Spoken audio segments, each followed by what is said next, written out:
Well, hello, good afternoon.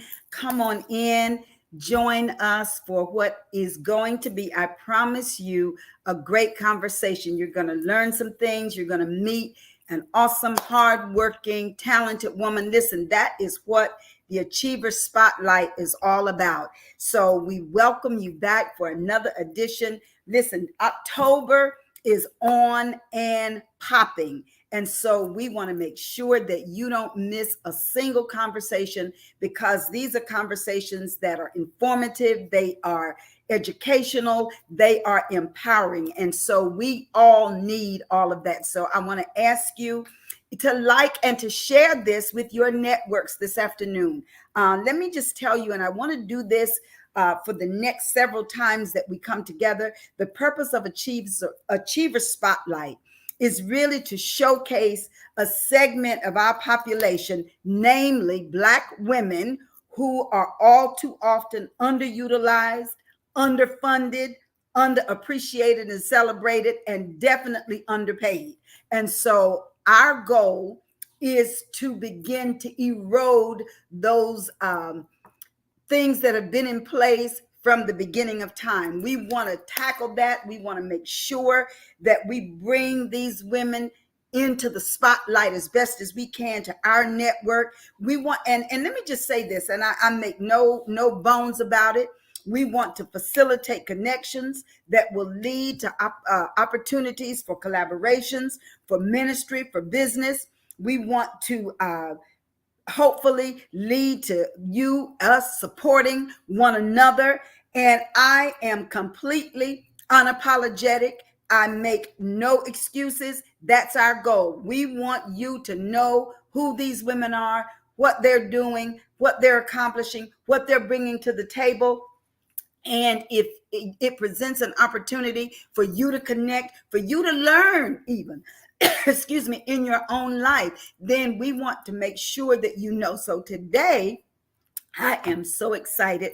As I choke, I should have had a bottle of water here to introduce, excuse me, my guest.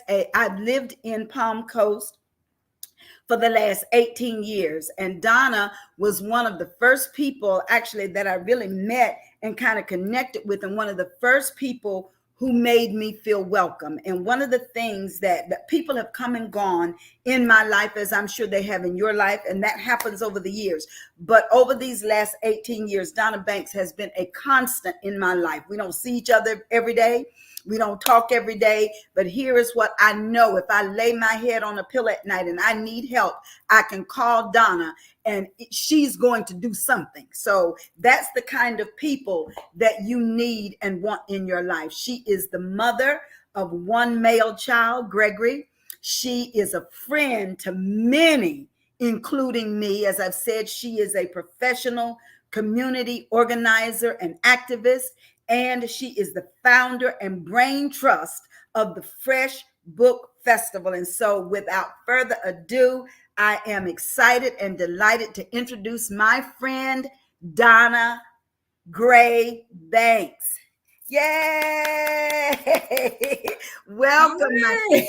Welcome. I like that brain trust thing. I'm gonna take that from you if you don't mind. Yeah, there you go. I don't mind. Listen, you are it, and that's I'm gonna take that from you, Pastor Faith Daddy. I love that. You are the brain trust of the F.R.E.S.H Book Festival, and I am just so excited to be able. I know that many in this local area know about the F.R.E.S.H Book Festival, but through the miracle of technology, we are not limited to Flagler, Volusia, or Seminole, or Orange County, but we are able to go all over the world. And so it is my prayer this afternoon that there will be people that even if they're not watching now, that they'll be able to tap into it later on and find out about the F.R.E.S.H Book Festival. And I think the thing that is so important and a message that I want to say to our viewing audience is that one person with a vision can make a difference. You know, many times we think, oh, people are not helping me and this, but if you have the determination to get it done, one person can do it, because I know for a fact I was there at the first one. And I've been there every year. There was 12 of us at the first one. I thank God for Bishop Triplet because he was one of them. He was like, "What? You But really want me I to do know this?" for Said, that yes, you I picked the do. Fresh Book Festival up and put it on your shoulders Yeah, and carried it. okay. And this is coming up. What is this? The 12th or 13th year? This is the 12th year. The 12th year that we, 2023 will be the 12th year. So first of all, let's tell our listeners what well, I don't know where. Well, let's start with that. What does fresh, the word fresh, what does it stand for? Yes. So as you said, back in 2011 actually was the first one, but we don't want to claim that one too much. Hey, the Bible says, "Despise not the day of small beginnings." It was definitely a learning experience. Yes. And in 2008, I went to the National Black Book Festival, and it was in Houston. And so that was so far, and it was so much money, and you're a brand new author, and you're saying, "Oh my God, I can't spend this kind of money all the time." And I thought, can I do this better? And I thought, no, you can't do it better. These people have been doing it for a long time. Just go with it. But then in 2010, divinely, I'm not really a Bible toter, but divinely, it was given to me that you need to do this because you need to do it for the people, not just for yourself, but for the melanated people who cannot be published. Yeah. I'll tell you, in 2008, it was difficult if you had a skin color to be published unless you were somebody, right? Unless you were a named person. Yeah. And then they wanted to change your genre, and they wanted to change the way you talk, and they wanted to change the way you deliver, right? And so it really was very, very frustrating. Let me just jump right in there and say, and I'll do that. And by the way, please, if you have questions, yeah, please. Please don't wait to the end. If you have a comment, we're able to see the comments. I can give Donna the questions. So listen, this is a girlfriend thing. We're having a conversation. It just happens to be all over the world. But look, it's like sitting in your family room. We're just girlfriends having a conversation, tapping into each other, learning from one another. But one of the things that I think is critically important that you just touched on is that you need to be comfortable with being your authentic self.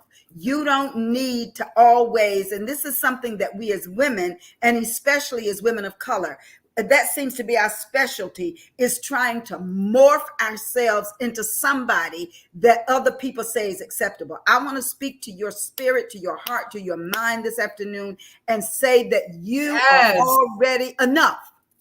Go with it. Okay, go ahead. And one thing Faye can tell you about the 18 years I've known her is that I am the same Donna. Same Donna. Yep.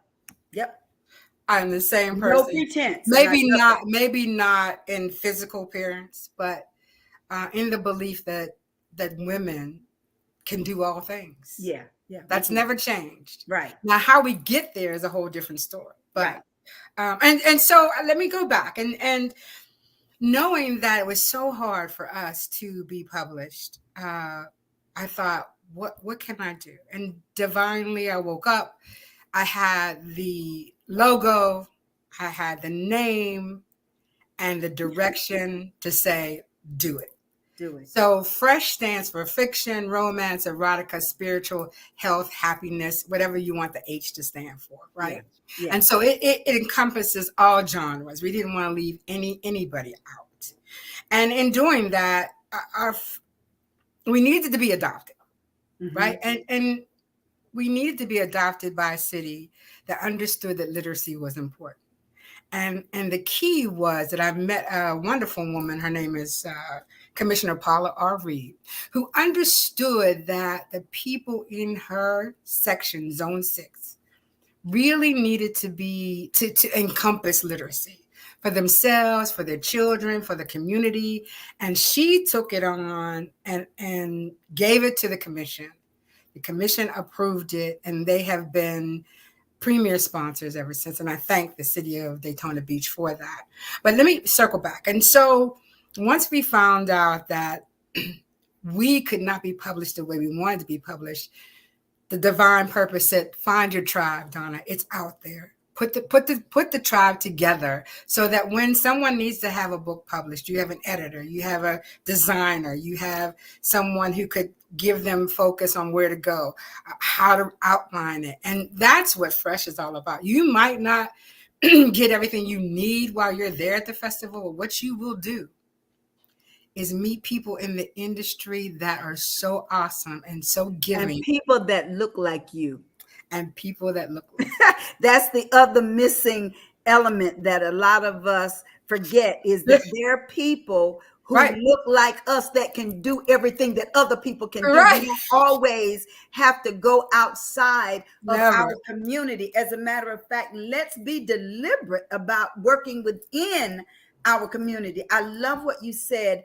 Find your tribe. They're there. They're there. They're there. They might not be, it might not be obvious. It might not be like walking down the street, picking up money, picking up pennies, but they are there. And one of the things that, as Donna has said, that happens at the F.R.E.S.H Book Festival is that you make fantastic connections with people that you would never just meet on your own. I'm telling you, you just wouldn't. Where would you meet them?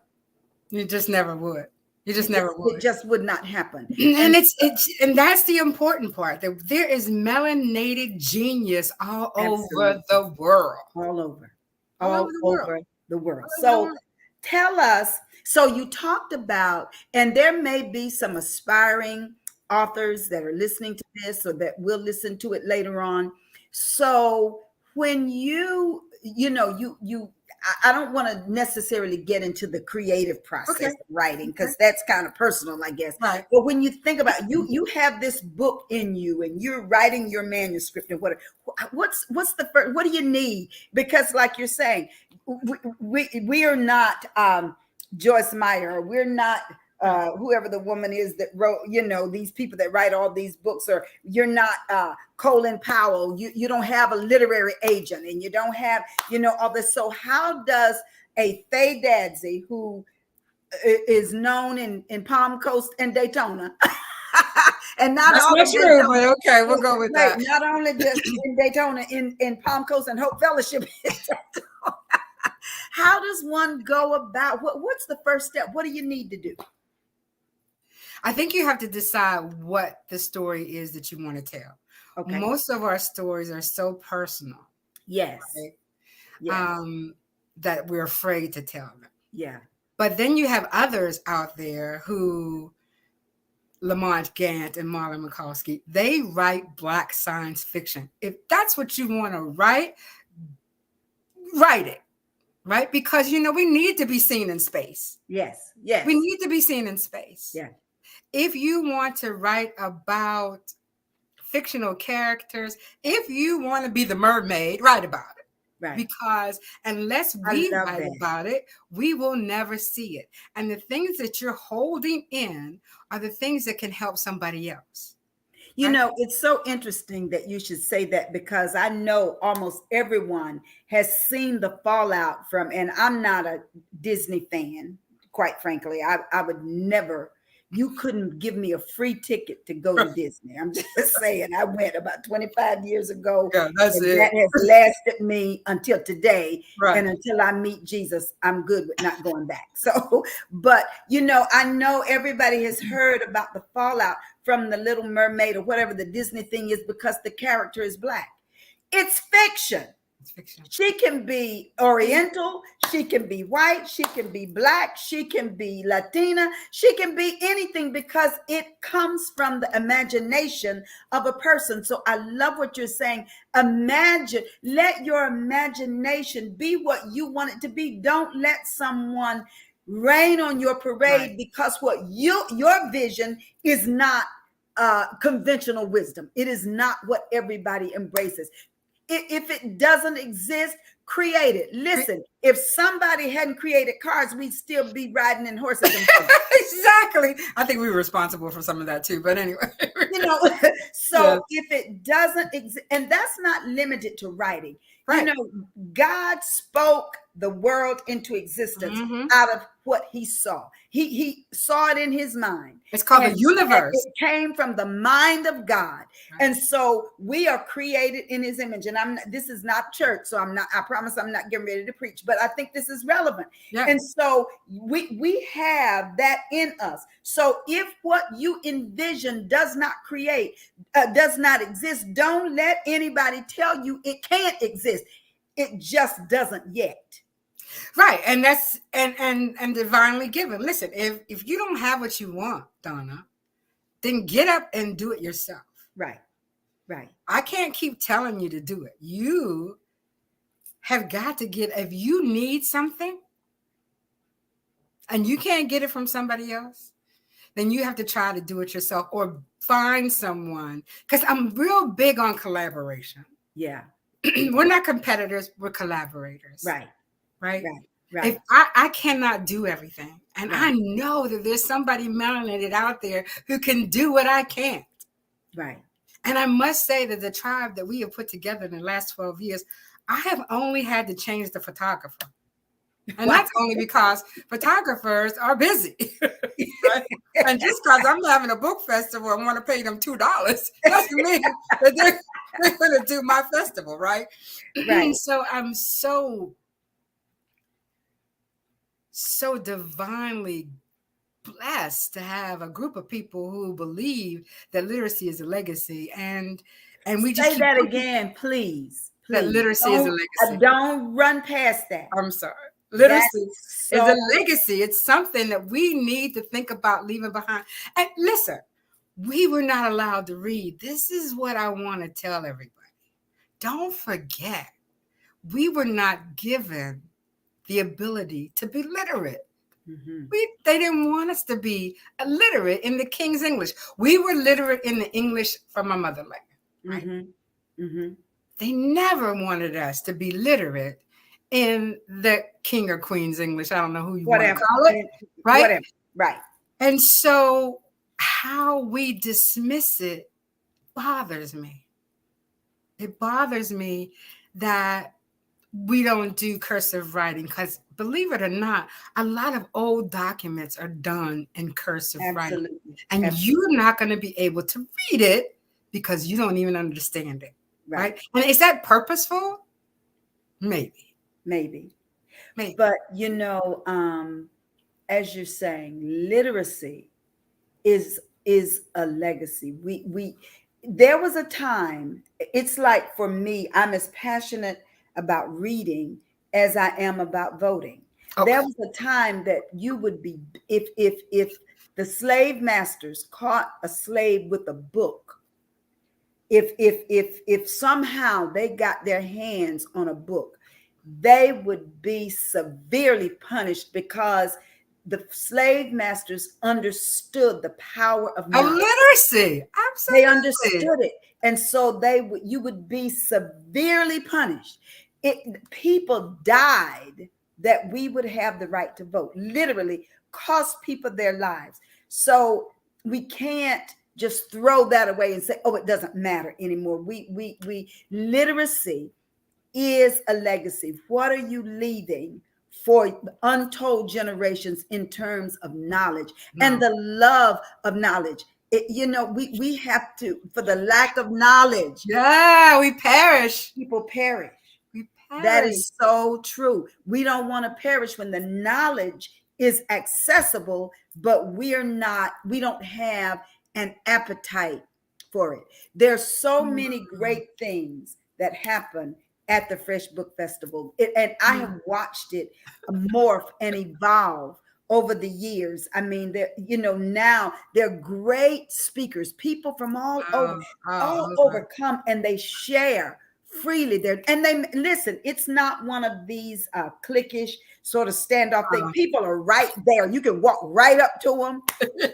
You can.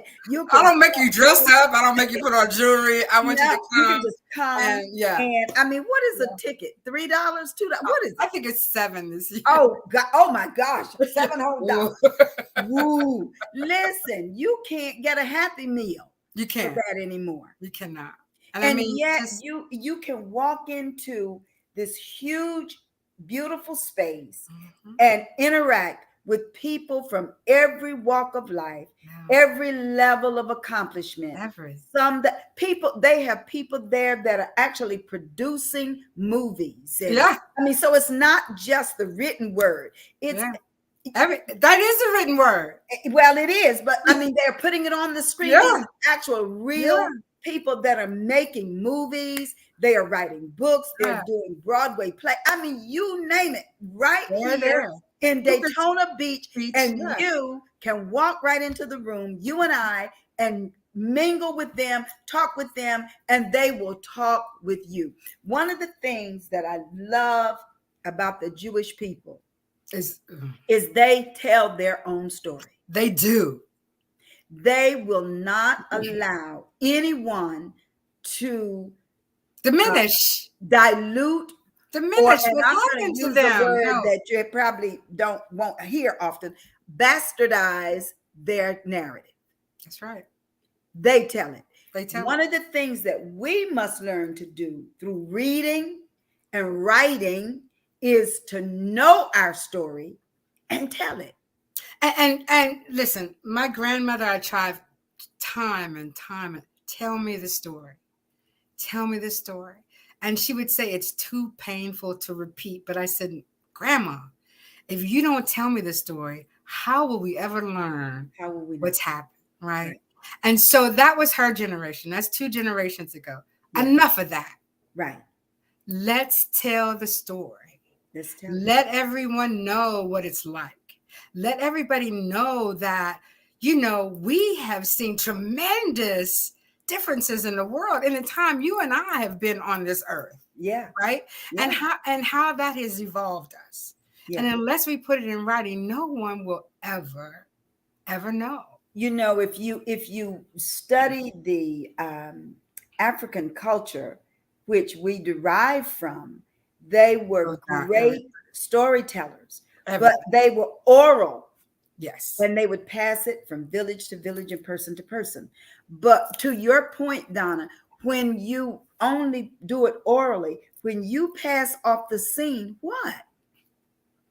So we have to write our stories. And I want to say this, even if, thank you, Holy Spirit, even if you don't publish a book, write it for your children and for your grandchildren.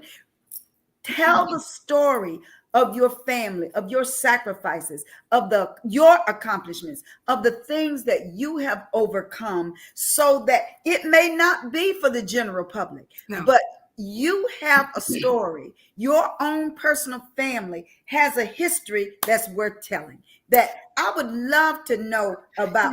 I never met any of my great grandparents. They were all gone by the time I was born. And so I have just little snippets of what they were like, Or things that people think they remember. Yes. So even literacy, writing, reading is a legacy. So how do you get people to come? Where do these people come from that come to the there's a question from Delaware. Where are some of the places you go to give the festival? Sister Corey, you got to get on a bus or a plane or a train or a car. Come to Daytona. Come on down. Yeah. There's a website, and I don't have it on me, I'm sorry. It's called Book Festivals, International Book Festivals. And it gives you a list of book festivals around the world, right? But the Fresh Book Festival is in Daytona. Number 1. Yes. The main it out there. The main book festival, the most important. It was rated number 1 last year, and we're so excited about that internationally. Right. Yes, and I want to talk. Well, let's just jump right into that, because again, when this started 12 years ago, it was just local, and I'm saying just, it was like Flagler County. I mean, Volusia County, pretty much. And now it is international. So talk about some of those connections and how that happened. There again, I say to myself, you manifest and you ask God for the things that you need. And I always wanted to be a part of the UK because they're a part of us. Yeah. What most people don't understand is that Black people in the UK went through the same thing we did. Yeah. They were just on a different and still going through it, right? They were just on a different ship. Yeah. but they came the same way and were treated and are still treated the same way we are. They speak a little differently. They have a different mindset on world views, right? But they are still African American people who happen to be British. Right. And I always wanted to make that connection. And I said that to someone, and I don't want to put his name out there. And I said, I really want to be connected to the UK. And he said, I can make that happen for you. What? Really? Right. He said, let me make a phone call. Okay. So he made the phone call, and David Simon of the National Black Book Festival in the UK called me. I was like, hello? They're stupid. Like I was like, Donna, this is David Simon. And I said, oh, hi.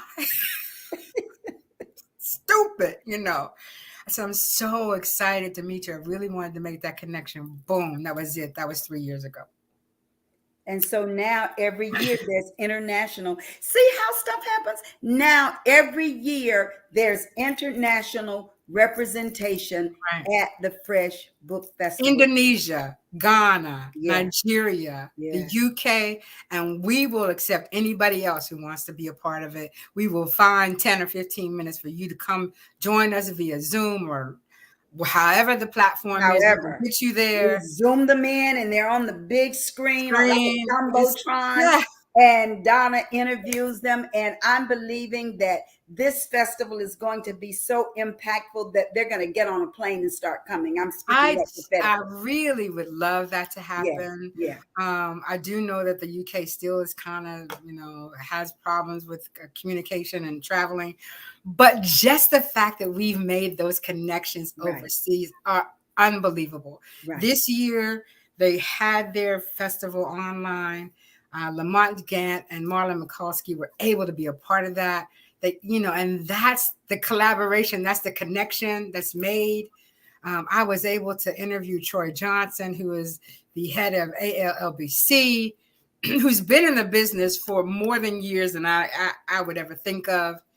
And those things don't happen by happenstance, because you know what? A closed mouth does not get fed. Right.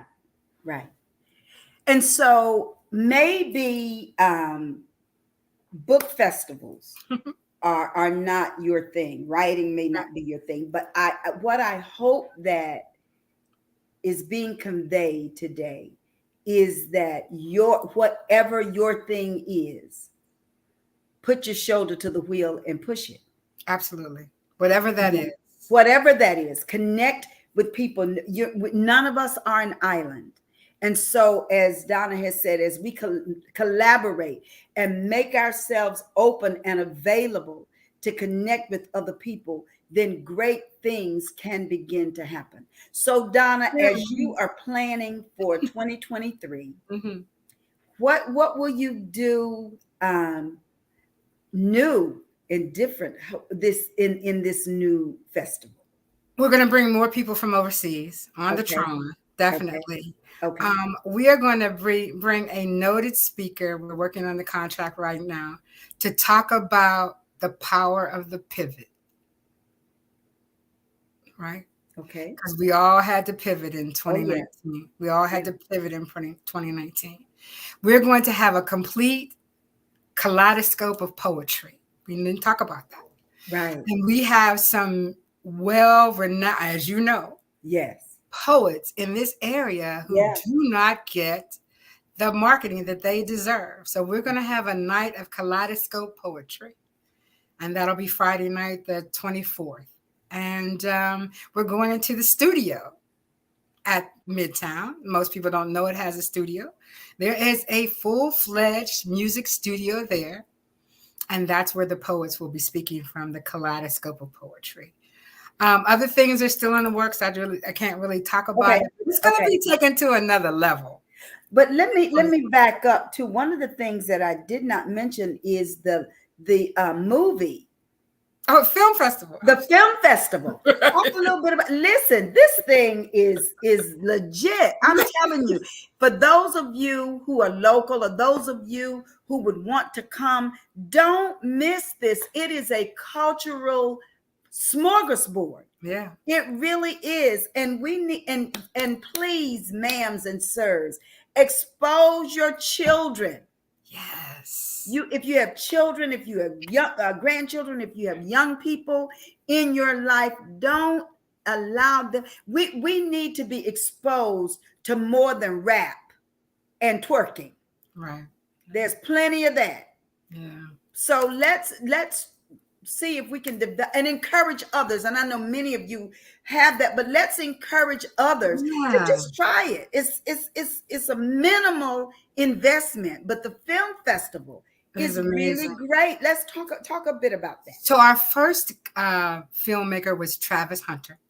Shout out to Travis Hunter, who came here and went to Bethune-Cookman University, packed 1,500 people. And then the second one was Booker T. Madison. He came and he's been here 3 times. Yeah. And if you don't know who he is, it's www.bookertmadison.com. You need to check him out. Yes. Check him out. Yeah. And then we found some young men from Atlanta who were, just out here. We're collaborating, not competing. Wanted to get their. And I said, you have all Black sci-fi? Oh, really? Okay. So you need to come to the festival. Yeah. So we featured them last year at the festival at the Peabody Auditorium. It was awesome. It really was. It really was just awesome. Yeah. And they're going to come back again this year. Young men. What was it? Young men. It was 3 of them, wasn't it? Yeah. 2 men and a lady. Okay. I remember 3 people. Yeah. Yes. And so they're coming back again, and it's going to be sci-fi, all women. Ah. Right. Get that up. I'm excited about that. Yeah. And all melanated women. And so that's going to be on the 23rd. Place to be determined. We're working on that. But so we moved the date. And let me tell you why. So we could not really get the students involved and the schools involved because we were before school opened. Yeah. So this year we're working on one of the elementary schools bringing a Black book to life. Okay. And they are going to open the festival on Friday with a reenactment of one of the books from a local author. So that is going to be really exciting. So we're bringing the children in. We're going to collaborate with Embry-Riddle University. We're working on that document. And it's a matter of bringing in the city. This literacy is not just for 10 blocks, right? We have melanated people who live all over. Lucia, Flagler, Deltona, Orlando. We all want them to be a part. So just reach out. If you have an idea, listen, I don't have all the ideas. I'll take an idea. If we can put it together and make it happen, we will make it happen, because I'm not here to have all the answers and the ideas. That's why it's called F.R.E.S.H. Fiction, romance, erotica, spiritual health. It's everything. Yeah. It's everything. So it's every genre. It's everything. And people are there. Fantastic speakers, fantastic entertainment, local celebrities, great food. I mean, it is my hat off to you, Donna, because you have really upped your game. Thank you. And it's been a labor of, listen, all this stuff is financially based. Yeah. I'm not going to sit here and tell you guys that we have enough money, because we don't. Yeah. So if you feel inclined to donate, please do. But I want to, do you have time to talk about a new? Absolutely. We have about 10 minutes. Okay. So we have this new project. It's called the Reading Rangers, right? We are going to start it in January with 2 of the local elementary schools. And the Reading Rangers will be given a stipend.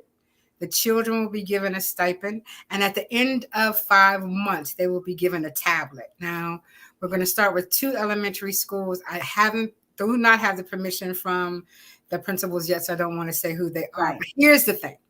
So the Reading Rangers, each child will have a book. The Reading Ranger will have a book. And by Zoom or one-on-one, however they want to do it, the child has to complete the book out loud. What we don't understand is a lot of children do not comprehend when they read. But if they read it out loud, there's that auditory, we got, Yeah. we're Black people. We got to feel it. We got to hear it. In order, I remember thinking, how did I remember that? 7779311. Who is that? Prince, right? Yeah. And how old is that? 30 years? That's right? a great point. Yeah. Because we are very auditory people. Mm-hmm. We receive auditorily. And so the children have to read out loud in order to digest it. And that's we're calling it the Reading Rangers. Stand by, please. That's going to be our next project for 2023. I think we have to take hold of the literacy in our communities, because nobody else is going to do that for our children. Nobody else is going to. That is so true. They're just not going to do it. And our seniors, I'm going to give you a little stipend. Read. Come and read to the kids, and let them read back to you. Listen to this. Those of you who live in other places, in Pennsylvania, in Delaware, in New Jersey, in Maryland, wherever you are watching from, reach out to Donna at freshbookfestivals@gmail.com. Yes. And learn about that idea. I'll give it to you. Adopt it, and do it in your church. Do it in your community school or whatever. That's the power of hearing what other people are doing and not living in isolation, because you can take this concept. Listen, if you can't do it anywhere else, get the kids in your neighborhood. Get your own kids and their grandkids and a couple of their friends. Let's begin to pour into our children. One of the things that I read a few years ago is that by third grade, right, the prison system is already planning for our kids. Right. And that's where we're starting. We're starting in third grade in elementary school, making sure that, and you can find a deficiency when you're reading out loud. Yes. And guess what? That's not easy. We do a Black read aloud in February, and every day. And for people who even like myself who have to read out loud, that is difficult. But I must say, if I read it out loud, I get it. Listen, in our waning moments, for all of you, thank you that have hung in there and stayed with us the whole time. I pray this conversation will be on my Facebook Live. It will be on YouTube. You can go back, you can share it, and talk to other people about it. Yes. But in our waning moments, if you have any questions or comments, we would love to hear them from you. If you had an aha moment, if something sparked in you, we would absolutely love to hear from you. So listen, the Fresh Book Festival, what are the dates now, Donna? February 23, 24, 25 in the beautiful city of Daytona Beach in the Midtown Cultural and Educational Center on George Ingram Boulevard in Daytona Beach. Please put it on your calendar. It's a 3-day event. It's going to be fabulous. It is going to be fabulous. You will meet some fantastic people. Francine, Francine, we were all at First AME together, says, thank you both so much for the knowledge, and congratulations, Donna, from Francine. Thank you, Francine. Yeah, thank you, Francine. We just spent some time together not too long ago. It's good to see you. Oh, great. Any other comments or anything from anybody? So if you had a parting message, Donna, that you wanted to leave for people to hear about your vision, about Fresh, about literacy, what would that be? I have to stick with my tagline. I have two. One is, when the cell phone towers go down and the lights go out, all you have left is a flashlight and a good book. There you go. That's great. My one. But my famous one, the one that I want everybody to carry with them, is that literacy is a legacy. Yeah. Literacy is a legacy. Leave a legacy. Leave a legacy of literacy for your children's children. Yeah, there's a scripture that says a good man leaves an inheritance for his children's children. And we often, when we read that we think of money. But wow, an inheritance is literacy. It's literacy. When money is gone, you can still read. When money is gone, you can still learn. When money is gone, you still have knowledge that opens doors. So listen. It will take you places you will never go. Yeah, yeah. I am so thankful to you, my friend. Thank you. I'm just so excited to be here I today. am so thankful to you. Thank Listen, you I want to encourage all of you to keep coming back. This is, it's funny because these conversations are part of the vision that God gave me 18 years ago. Yeah. And that's the other thing, is that everything is not microwave. It takes time. We've been at this a long time, people. A long time. Yeah.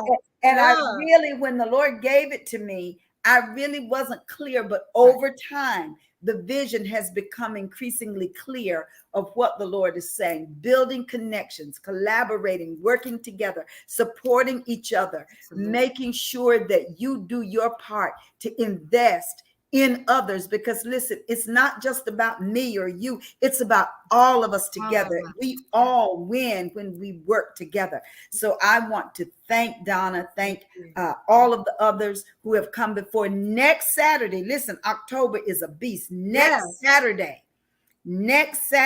same time, 2:00, I will be having a conversation with Sherelle Carper.